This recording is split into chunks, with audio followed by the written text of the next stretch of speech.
आपकी copy neat and clean दिखनी चाहिए, आपकी बहुत सारी कटिंग्स नहीं होनी चाहिए। नेक्स्ट कहते हैं कि 3 to 4 सैंपल पेपर आपको करने चाहिए। 3 से 4 बार आप प्रैक्टिस कर लोगे ना उस चीज की, पेपर में आपको बहुत हेल्प मिलेगी। तो 3 घंटे से ज्यादा आपके पास समय भी नहीं होता है भाई। कुछ बच्चे सिर्फ पढ़ते रहते हैं, लिखते नहीं है। तो आपको सिर्फ पढ़ना नहीं है, लिखना भी है, ठीक है। तो ये चीजें आपको नहीं करनी है, डोंट है आपके भाई, ये डूज नहीं है, डोंट है। सो हाय हेलो, क्या हाल चाल, कैसे हैं सभी हमारे प्यारे प्यारे बच्चे। सो बेटा मैं आ चुकी हूँ आप लोगों के लिए एक और स्टडी प्लान लेकर, यानी कि अभी आपके एग्जाम में बहुत कम टाइम बचा हुआ है। मैं बात कर रही हूँ स्पेशली मैथ्स के एग्जाम की।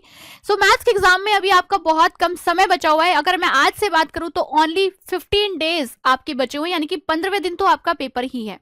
तो ये जो आपके पास टाइम है, जो बहुत ही शॉर्ट टाइम है, इसमें हमें क्या क्या करना चाहिए, क्या आपकी स्ट्रैटेजी होनी चाहिए, इन सभी पॉइंट्स पर हम बात करेंगे एक एक करके इस वीडियो के अंदर।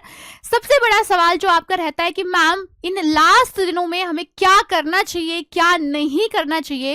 बेटा क्या करना चाहिए हर एक बच्चे को पता होता है, लेकिन क्या नहीं करना चाहिए ये बहुत कम बच्चों को पता होता है।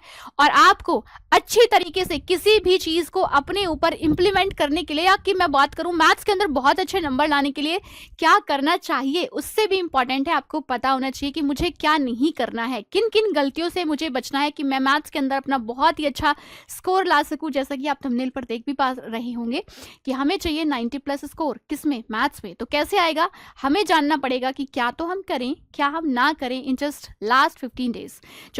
चलिए स्टार्ट करते हैं अपनी वीडियो। बेटा स्टार्ट करते हैं अपनी वीडियो बिना किसी देरी के। और सबसे पहले हम बात करेंगे कुछ पॉइंट्स पर कि मैम क्या हम करें और क्या ना करें इन लास्ट दिनों के अंदर।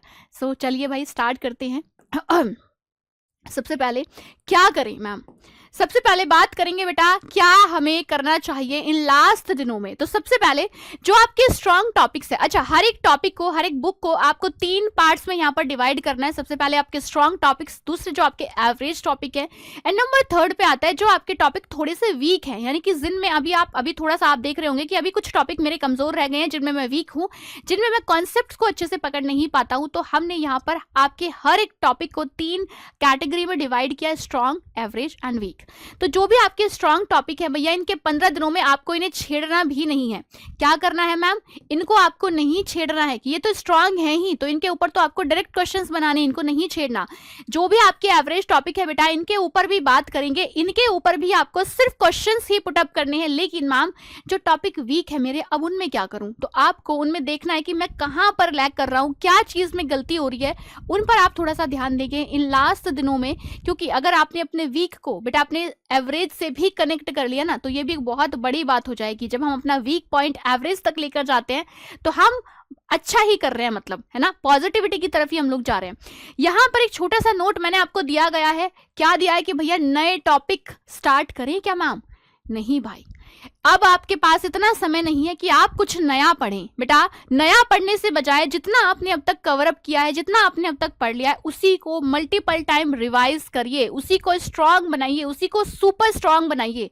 तो अभी इस टाइम पर आपको कुछ भी नया नहीं पढ़ना, जो आपने ऑलरेडी पढ़ रखा है उसी पर आप अपना फोकस करिए। जो पढ़ा हुआ है ना उसी पर आपका पूरा फोकस होना चाहिए, नया कुछ भी हमको नहीं पढ़ना है। जो पढ़ा हुआ है उसी पर अपना पूरा फोकस बनाना है, उसी को बार बार रिवाइज करना है, उसी को बार बार रिवाइज करना है, नया नहीं पढ़ना, ठीक है। पहली तो ये बात याद रखिएगा। दूसरा आता है हमारे यहाँ पे पॉइंट कि रोज का अपना एक फिक्स रूटीन बनाओ बेटा, रोज आपको पता होना चाहिए। देखो आपके पास बहुत कम समय है, इवन मैं आपसे बात करूं अब आपकी मिनट मिनट भी बहुत कीमती है, घंटे नहीं सिर्फ मिनट भी आपकी बहुत कीमती है। तो फालतू टाइम हमारे पास नहीं है कि हम कहीं पर भी दें। तो सबसे पहले तो आपको अपना एक डेली रूटीन बनाना है। डेली रूटीन मतलब आपको पता होना चाहिए कि आज इस दिन, यानी कि आप डे 1 डे 2 डे 3 ऐसा आप बना सकते हैं बेटा। तो डे 1 आपको इतने घंटे पढ़ना है, ये टॉपिक मुझे करना ही करना है, इस वीक पॉइंट को मुझे अपना इंप्रूव करना है। तो आपका टारगेट होना चाहिए हर दिन का, रोज का अपने एक फिक्स रूटीन बना लो। इतने टाइम मुझे आज ये करके ही सोना है, जब तक मैं ये कंप्लीट नहीं करूंगा मैं नहीं सोऊंगा या मैं नहीं सोऊंगी, क्योंकि यही टाइम है बेटा जब आप अपनी मेहनत को और चमका सकते हैं। इसके बाद जब आपका रिजल्ट आएगा, पछताने के अलावा कुछ आपके हाथ नहीं आएगा। सिर्फ आप सोचेंगे काश मैंने थोड़ा और पढ़ लिया होता, काश मैंने स्ट्रैटेजी बना ली होती। तो अभी भी आपके पास थोड़ा समय बचा हुआ है, इन 15 दिन में इतना अच्छे से पढ़ लो कि आपको बाद में कोई अफसोस ना हो किसी भी भी चीज का, तो अपना रूटीन जरूर बनाएं। रूटीन में आप क्या इंक्लूड कर सकते हैं बेटा, जैसे 2 घंटे आपने कहा, 2 घंटे मुझे सैंपल पेपर करने ही करने हैं, है ना, ये हमने भी आपको करवाए हैं सैंपल पेपर। सो 2 घंटे मुझे सैंपल पेपर करने ही करने, 3 घंटे मुझे कॉन्सेप्ट प्लस पीवाईक्यू रिवाइज करने ही करने हैं। यानी कि 3 घंटे में जो मेरे वीक कॉन्सेप्ट है बेटा, कॉन्सेप्ट भी कौन से, जो वीक कॉन्सेप्ट हैं, और जब मैं पीवाईक्यू करूं तो पीवाईक्यू के दौरान मुझे जो कॉन्सेप्ट अच्छे से नहीं रिवाइज हो रहे हैं उनको वापस से रिवाइज करना है। पीवाईक्यू के दौरान जो आप कॉन्सेप्ट भूल रहे हो उन्हीं कॉन्सेप्ट को आपको इन 3 घंटे में रोज रिवाइज करना है। 1 घंटा मैंने आपको दिया है अपनी गलतियों को एनालाइज करने के लिए, यानी कि जो भी गलती आप कर रहे होंगे उस टाइम पर उन गलतियों को ढूंढो, कहाँ गलती कर रहा हूं मैं, क्या चीज गलत की मैंने, उन गलतियों को ढूंढो। एंड बेटा सबसे इंपॉर्टेंट जो रोल होता है ना आपके मैथ्स के अंदर, वो होता है आपके फॉर्मूला का। अगर आपको सही टाइम पर सही फॉर्मूला याद आता है तो ही आप अपना पूरा क्वेश्चन कर पाएंगे। आप देखेंगे जब आप पेपर को एनालाइज करेंगे कि बहुत सारे क्वेश्चंस तो सिर्फ और सिर्फ फॉर्मूले बेस्ड ही होते हैं। फॉर्मूला याद है, क्वेश्चन खत्म, फॉर्मूला याद है, क्वेश्चन खत्म। तो हर रोज 30 मिनट अपने फॉर्मूलाज को लिखना है। अच्छा, ये मैथ है, यहां पर सिर्फ रट्टाफिकेशन से काम नहीं चलता, आपको लिखना आना चाहिए। तो मैं बोल रही हूं मैथ्स के अंदर जितना आप लिखेंगे ना बेटा, जितना आप लिखोगे उतना आपके लिए बेनिफिशियल है। यानी कि मैथ्स सिर्फ रटने वाला सब्जेक्ट तो है ही नहीं, समझने वाला तो है, अंडरस्टैंडिंग वाला है, लेकिन लिखने का भी सब्जेक्ट है। जितना आप अपने हाथ को प्रैक्टिस देंगे उतना ज्यादा अच्छा रहेगा। सो 30 मिनट रोज आपको फॉर्मूले लिखने हैं। जैसे आपने याद की कोई चीज, ठीक है, आपके दिमाग में है, वो खुद से बैठकर कॉपी पे लिखो, देखो आपको कितना याद आ रहा है। रिकॉल करो चीजों को बार बार, रिकॉल करने से आपकी मेमोरी भी शार्प होती है। सो रिकॉल करिए कितना मुझे आ रहा है याद, वो आप रिकॉल करेंगे बैठ के। बेटा नेक्स्ट आपसे बात करते हैं हाई वेटेज चैप्टर पे फोकस करना है।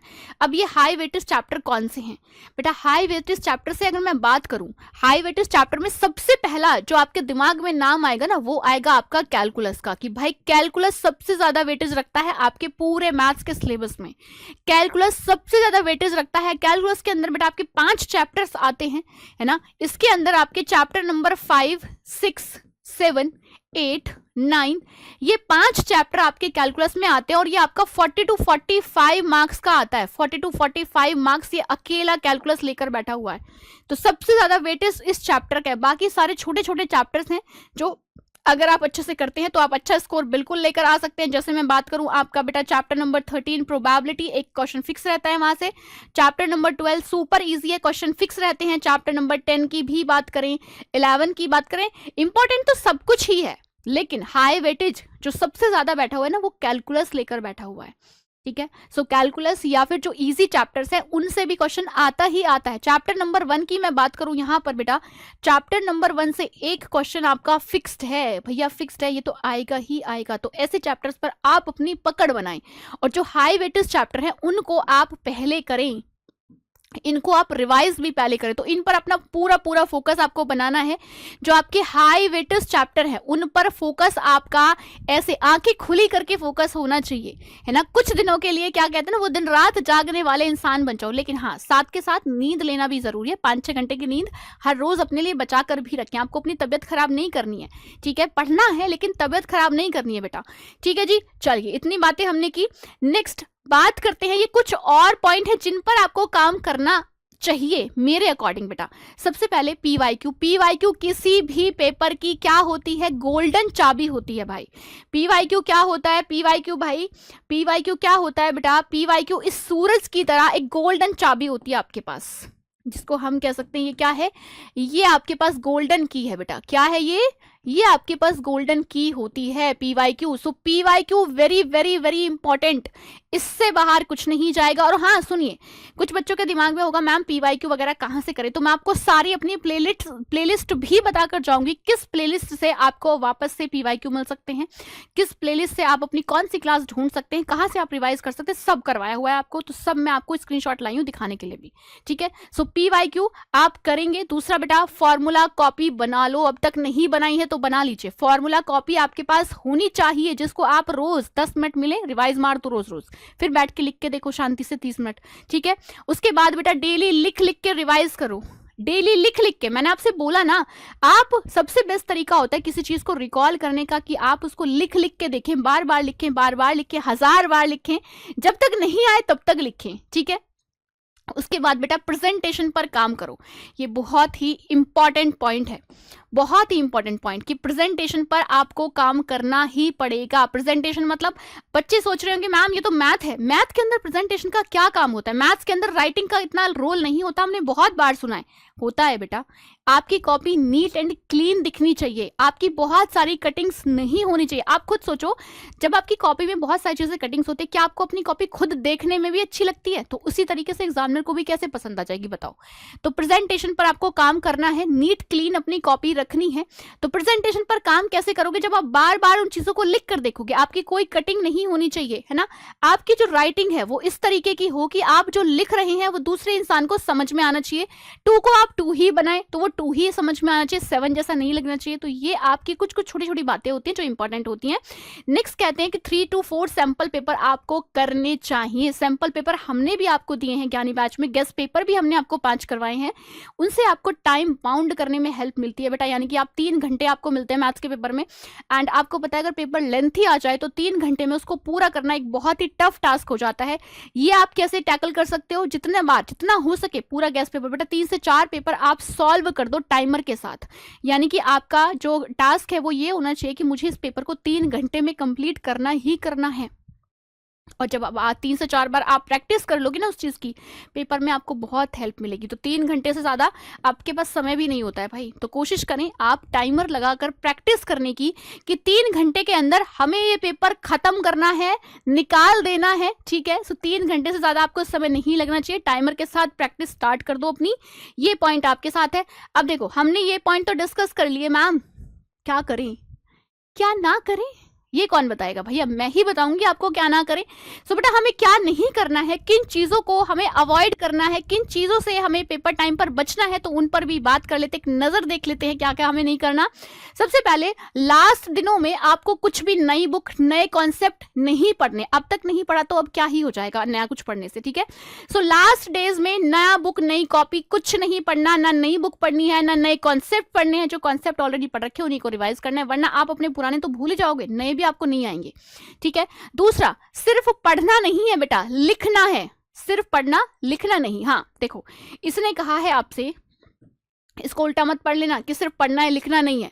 इसने कहा है ये गलतियां नहीं करनी। कुछ बच्चे सिर्फ पढ़ते रहते हैं, लिखते नहीं है। तो आपको सिर्फ पढ़ना नहीं है, लिखना भी है, ठीक है। सिर्फ पढ़ना नहीं बेटा, लिखना भी है, लिख करके देखना है, लिखना भी है, ठीक है। लिखना भी है, सिर्फ पढ़ना नहीं है, तो लिखना भी है भाई आपको। तीसरी बात बोली है एक ही चैप्टर पर पूरा दिन चिपके रहना। कुछ बच्चे करते हैं ऐसा, एक ही चैप्टर पकड़ा हुआ है, जैसे कि आपका चैप्टर नंबर 1 है, वो 2 घंटे का चैप्टर है मुश्किल से। बच्चा क्या कर रहा है, पूरे दिन एक ही चैप्टर लेके बैठा है, उसको पता ही नहीं चलता कब उसका पूरा दिन निकल गया। रात को याद आता है अरे यार आज तो मेरा एक ही चैप्टर हो पाया, बाकी कब करूंगा। वो फिर टेंशन में आ जाता है, पैनिक हो जाता है। तो एक चैप्टर में पूरा पूरा दिन लेकर नहीं बैठना। टारगेट ये भी बनाना है कि एक चैप्टर में 2 घंटे में खत्म, उड़ा दिया, स्वाहा कर दिया। तो एक चैप्टर के पीछे पूरा पूरा दिन नहीं बैठना। ये चीजें आपको नहीं करनी, ये डोंट है आपके भाई, ये डूज नहीं, ये डोंट है। उसके बाद नेक्स्ट का है सिर्फ इजी क्वेश्चंस करना। कुछ बच्चे करते हैं इजी इजी सवाल कर लिए, कॉन्फिडेंस आ गया, अच्छा अब तो हम सब कर लेंगे। पेपर में टफ आ गया तो कैसे करोगे? हमेशा सिर्फ इजी क्वेश्चन करना ही सॉल्यूशन नहीं होता भाई। हर तरीके का क्वेश्चन पुटअप करो, इजी भी करो, हार्ड भी करो, मॉडरेट भी करो, क्योंकि पेपर आपका मॉडरेट ही आता है। इजी हार्ड मॉडरेट सब करना है आपको, सब। तो आप किसी, देखो जैसे हम किसी युद्ध में जाते हैं तो हम हर एक तैयारी के साथ जाते हैं कि इधर से भी तीर आ सकता है, उधर से भी कुछ हो सकता है, इधर से भी। वैसे ही बेटा आप पेपर के लिए जा रहे हो, आप हर तरीके से तैयार होके जाओ। इजी भी करो, हार्ड भी करो एंड मॉडरेट भी करो। दूसरा होता है रात भर जगना। कुछ बच्चे क्या करते हैं, दिन में सोते हैं, रात भर जागते हैं। देखो आप, हो सकता है आप मॉर्निंग पर्सन ना हो सकता है आप नाइट पर्सन हो, आपको रात में अच्छे से पढ़ाई होती हो आपकी, वो आपके ऊपर डिपेंड है। लेकिन बेटा एक मैं आपसे यहाँ पर बात ये बोलना चाहूंगी कि रोज 5 to 6 आवर की आपको रोज नींद लेनी है, ठीक है जी। रोज नींद लेनी है भाई, 6 to 5 आवर की। देखो अपनी तबीयत खराब करना हमारा बिल्कुल भी मकसद नहीं है, तो हमें रोज पढ़ना भी है और अपनी नींद भी लेनी है। तो रात भर जगना नहीं है, आराम से पढ़िए। अगर आप रात में अच्छा पढ़ पाते हैं तो आप रात में पढ़िए, बिल्कुल पढ़िए, लेकिन आप दिन में फिर 5-6 घंटे सोइए, ठीक है। तो आपको नींद भी लेनी है, आपको अच्छा खाना भी खाना है, आपको सारी चीज़ें मैनेज करके चलना है, पढ़ाई भी करनी है, ठीक है। तो रात रात भर नहीं जगना है, तो ये चीज़ें आपको नहीं करनी है। अब देखो मैं आपको एक फाइनल टिप देने वाली हूँ। फाइनल टिप से पहले हम आपको दिखा देते हैं कि अगर आपको कोई चीज़ नहीं मिल रही है तो आप रिविजन कहाँ से करें। देखो बेटा, हमारी एक RR RRR सीरीज आई थी, ठीक है। एक RRR हम लोग सीरीज लेकर आए थे जिसमें आपको हर एक चैप्टर को बहुत ही कम समय में हमने रिवाइज करवाया था। तो अगर आपको अपने सारे कॉन्सेप्ट्स, अगर आपको बेटा अपने सारे कॉन्सेप्ट्स चैप्टर वाइज रिवाइज करने हैं तो ये आपके एक प्लेलिस्ट मिल जाएगी आपको हमारे ही चैनल पे। एक प्लेलिस्ट है हमारे चैनल पे, ये मैथ्स की RRR, ये प्लेलिस्ट का नाम है, आप वहां पर जाकर गो थ्रू कर सकते हैं। देखिए 13 प्लेलिस्ट मतलब 13 चैप्टर, हमने यहाँ पर 13 चैप्टर कवर किए हैं इन 13 वीडियोस, ठीक है। तो 13 चैप्टर हमने हर एक दिन चैप्टर का पूरा कॉन्सेप्ट समझा है। 13 क्लासेस हैं, 1-1 घंटे की एक क्लास है, आप उसको 2x की स्पीड पे देखेंगे तो और कम टाइम में आप रिवाइज कर पाएंगे। तो अगर अभी तक भी आपने अपने चैप्टर रिवाइज नहीं किए, यहाँ से आप अपना कॉन्सेप्ट रिवाइज कर सकते हैं। 13 चैप्टर एक ही दिन में पूरा आप रिवाइज कर सकते हैं आराम से। 13 वीडियोस है, 2x की स्पीड पे भी देखें तो भी आप आराम से उसको रिवाइज कर सकते हैं। तो यहाँ से आप रिवाइज कर सकते हैं अपना कॉन्सेप्ट। दूसरा, अगर आपको PYQ ढूंढने में दिक्कत हो रही है तो बेटा ये आपको सब कुछ करवाया गया है चैनल पर, आप देख सकते हैं, ठीक है। ये मैंने एक क्लास का स्क्रीनशॉट लगवाया है बस, बाकी आपको यहाँ से मोस्ट इंपॉर्टेंट NCERT एग्जाम्पल जो बच्चे करते नहीं छोड़ देते हैं उनको भी हमने कवर अप किया है बेटा, उनकी भी क्लासेस आपकी हैं। यहाँ पर टॉपिक वाइज PYQ भी आपको दिए गए हैं, तो हर एक चैप्टर के टॉपिक वाइज PYQ हैं। अब स्टार्ट करें चैप्टर नंबर 1 से लेकर NCERT एग्जाम्पल भी हमने हर एक चैप्टर के कवर अप किए, मोस्ट इंपॉर्टेंट एग्जाम्पल है बस।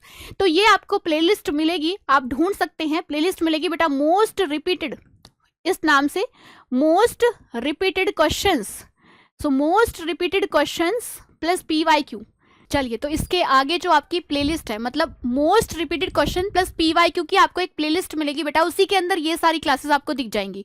और उसी के अंदर आपकी मोस्ट रिपीटेड क्वेश्चंस की 2 से 3 क्लासेस है, जिसमें जो आपके क्वेश्चंस बहुत बार बोर्ड्स में पूछे जाते हैं, यानी कि 2 बार पूछे गए, 3 बार पूछे गए, 4 बार पूछे गए, तो वो सारे क्वेश्चंस हमने इसी प्लेलिस्ट में आपको दिए हुए हैं, तो आप ये गो थ्रू कर सकते हो जाकर। आगे बात करते हैं आपसे कि बच्चों का बहुत डाउट रहता है प्रोबेबिलिटी को लेकर कि मैम प्रोबेबिलिटी समझ नहीं आती, प्रोबेबिलिटी में बहुत सारे इश्यूज थे आप ही लोगों के, इसलिए उसकी स्पेशल क्लासेस 2 से 3 क्लासेस हमने ली यहाँ पर।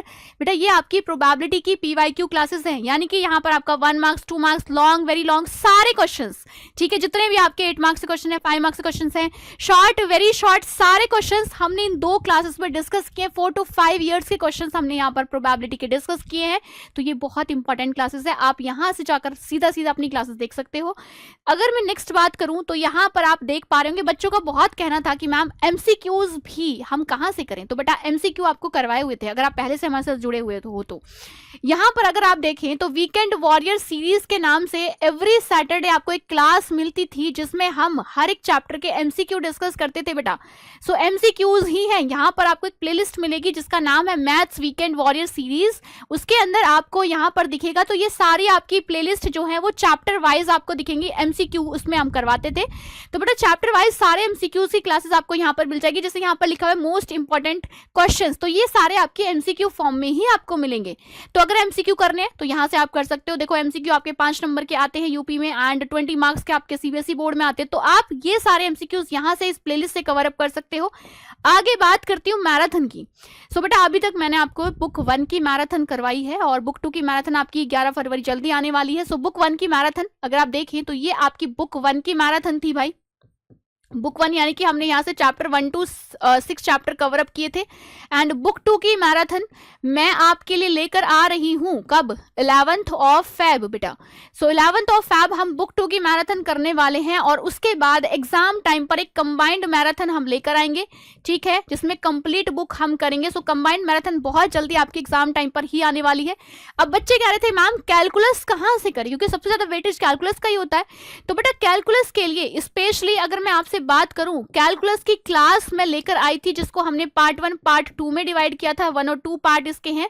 ये बर्थडे स्पेशल आपकी क्लास थी, कैलकुलस की बर्थडे स्पेशल क्लास थी। तो हमने पूरे के पूरे 5 चैप्टर बर्थडे स्पेशल क्लास में किए थे बेटा, ठीक है, बर्थडे स्पेशल क्लास थी आपके लिए जहां पर हमने कैलकुलस को कवर अप किया है, तो आप वो भी क्लास देख सकते हैं अगर आपको सिर्फ कैलकुलस ही पढ़ना है, वही रिवाइज करना है।